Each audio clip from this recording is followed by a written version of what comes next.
It's another day, and there's new Star Wars news to discuss. Now, it has been 6 whole years since The Force Awakens released, and hey, I genuinely thought at first that it could have been a half decent trilogy. I thought that maybe it was gonna start off slow and end with a bang, end with an amazing storyline, but since then, we've all come to see the complete disaster the trilogy was between the mediocre acting choices, the only half decent CGI, and there being no good storytelling anywhere in this trilogy.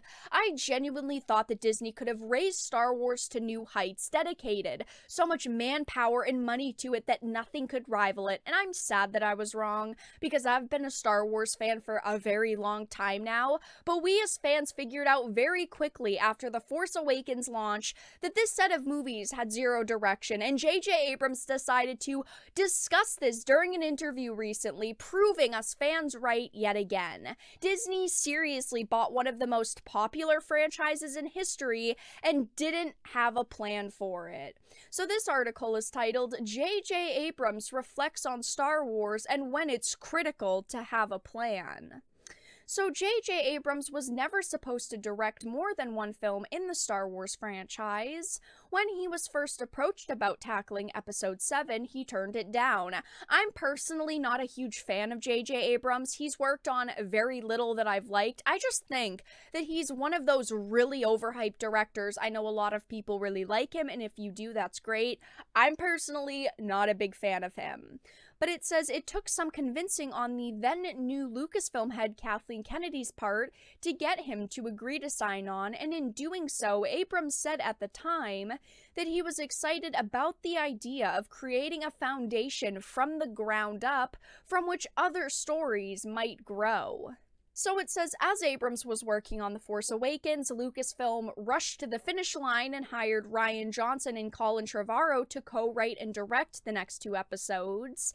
The idea being that each director would build on what the previous filmmaker had crafted, leading to a sort of creative handoff from one director to the next. This maybe could have worked, but unfortunately it didn't, because they didn't coexist at all. They didn't write anything together. They didn't try to make it a coherent trilogy. They each did their own movies and did basically what they wanted to do. It says in Johnson's case, that meant following the certain threads that Abrams built, like Rey's confrontation with Luke Skywalker, and dropping others like Snoke. The Last Jedi was a critical success, but was divisive among some diehard fans, I'd argue most diehard fans, owning to some of these decisions to veer left when it looked like Abrams was plotting a course to the right. There were so many loose ends in this trilogy. There were just so many parts that made you go, what are they doing, that didn't end up leading anywhere. So the article goes on to pat J.J. Abrams on the back, saying, oh, poor Abrams, he had to do so much after Trevorrow left Episode 9. It says he had to finish a story he started, but one that had taken some alternate routes in its middle chapter, routes that Abrams wouldn't have necessarily gone down. The resulting film, The Rise of Skywalker, was similarly divisive, as Abrams brought the story back around to some ideas he had before with The Force Awakens. I do think that the giant problem with this trilogy was truly The Last Jedi. I think that if J.J. Abrams had done that movie as well and he had his whole trilogy, maybe we would have gotten something decent out of it. I don't know. I think that The Force Awakens, again, was decent. I think that The Last Jedi was awful. It was terrible. And then The Rise of Skywalker, a lot of it just didn't make sense because it did kind of feel like they were just trying to finish up the story in some way possible. It didn't have to necessarily be good. Unfortunately, though, just none of it really added up to being a good whole story. It says, personally, I enjoyed the creative handoff between Abrams and Johnson. I completely disagree with this. I think that it was awful. And they say that The Last Jedi and The Force Awakens feel like distinct films, each following themes and threads that these two different filmmakers sparked to. It scrolls down to say, by, of course, J.J. Abrams, saying, I've been involved in a number of projects that have been, in most cases, series that have ideas that begin the thing where you feel like you know where it's gonna go, and sometimes it's an actor who comes in, other times it's a relationship that, as written, doesn't quite work, and things you think are gonna just be so well received just crash and burn, and other things you think like, oh, that's a small moment, or that's a one episode character, suddenly become a hugely important part of the story. I feel like what I've learned as a lesson a few times now, and it's something that especially in the pandemic this year, working with writers has become clear, the lesson is that you have to plan things as best as you can, and you always need to be able to respond to the unexpected. Wow, he's acknowledging that they actually have to plan when they want to do something.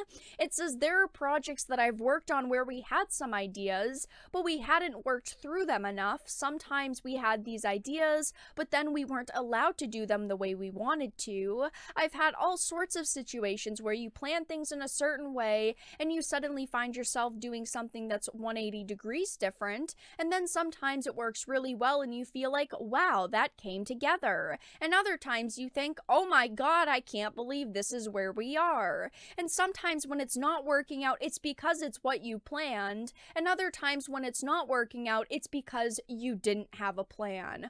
Wow, guys, it took him 6 whole years to figure it out. He cracked the code, you guys. Of course you need a plan. When you're making something like a trilogy, you can totally wing scenes or dialogue, but not the basis, the foundation of the story. You need a starting point and you need an ending point, and of course they didn't have any of that planned out, so the trilogy turned out to be garbage. Why didn't he just admit this sooner? I mean, seriously, we could all see that they needed a plan. And of course, any good director wants to know what they're doing and figure out how he's going to get there. I'm just really surprised that J.J. Abrams is now, all these years later, coming out talking about Star Wars, talking about this. I never thought that he would stay completely silent on Star Wars, but he's coming out basically throwing Disney under the bus, saying, yeah, none of us had a plan, and we didn't know what to do. We weren't told exactly what to do, so we all just kind of started writing our own stories, and then my,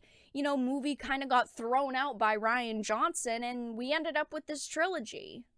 I think that it's absolutely hilarious the way that this article is set up, because this article goes on to say he's not wrong. Of course he's not wrong. You want a start point, you want an end point, and as a fan, you just want good content. I want Star Wars to be good. I want these stories to be amazing.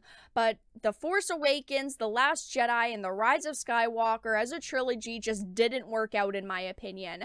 There's so much that they could have done, yet they just killed off main characters everyone knows and loves, like Luke, Han Solo. I know that unfortunately Carrie Fisher passed away, so there's only so much they could have done with Leia. They squandered completely the opportunity they had with Kylo. They could have gone for a super good dark side going redeemed storyline, but I wanted to head over to the Twitter thread that I posted to show you all the responses to this news, because a lot of people are upset, and I get why. Scrolling down, somebody said, or just went with a different director because this is his next project, and then they pointed to him doing a of course, Portal movie.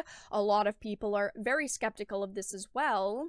Someone said, I have always had this in the back of my mind. I think that JJ had some sort of plan, but was steamrolled because I saw in 7 a route that was planning to go, but was forgotten or stopped for the crap that was 8 and 9. I agree. I think that he did probably have a plan. He did set up for a lot that ended up not going anywhere.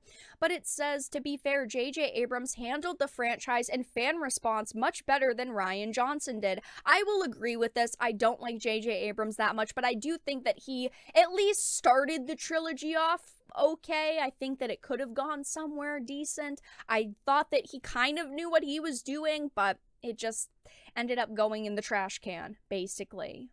Sage said, in my opinion, they should have only had one director for the entire trilogy. Maybe Colin Trevorrow could have pulled it off, but that's just me. I do think that most of the time when you've got multiple directors working on a trilogy, it doesn't turn out that well. I think that it can work out well if they really, really work together and they mesh well together, because Of course, directors' styles are very different a lot of the time, but nothing mixed here. Rian Johnson, J.J. Abrams, Colin Trevorrow dropped out for episode 9. None of it worked together.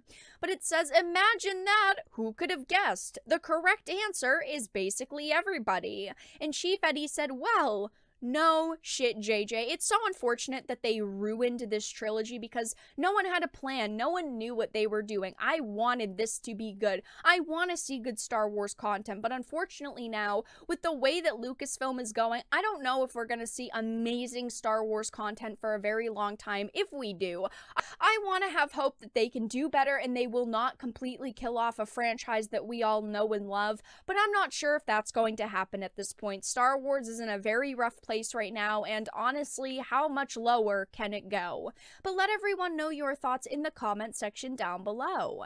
If you enjoyed this video, please make sure to give it a like, share it, and subscribe to the channel. And of course, if you didn't, make sure to give it a dislike. I appreciate your support either way, but I will talk to you all again in the next video really soon.